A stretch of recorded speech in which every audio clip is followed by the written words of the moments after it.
Hello మామ. ఇందాకే upload చేసిన అన్నమాట అహ్మదాబాద్ ఇన్సిడెంట్ గురించి. ఇన్‌స్టాలో, సోషల్ మీడియాలో చూస్తే ఎన్ని అప్డేట్స్ అంటే టోటల్‌గా ఫ్లైట్‌లో అయితే 240+ ప్యాసింజర్స్ అయితే ఆన్ బోర్డ్ అయ్యారంట. అందులో ఒక్కరే బ్రతికిరంట మామ. అంటే ఎంత డేంజర్‌గా అయిందో చూడండి ఇన్సిడెంట్.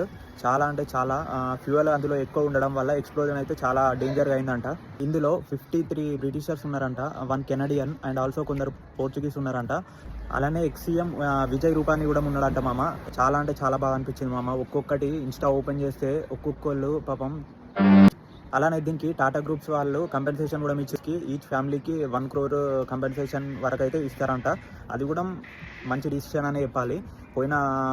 పోయిన ప్రాణాలను అయితే మనమైతే తిరిగి తీసుకురాలేము. ఇదన్నా కొంచెం వాళ్ళకి హెల్ప్ అవుతుంది. అలానే ఫ్లైట్ అనేది ఒక జేజే మెడికల్ కాలేజ్ మీద క్రాష్ అయిందన్నమాట. దానికి కూడా కొంచెం కంపెన్సేషన్ అయితే ఇస్తుర్రు.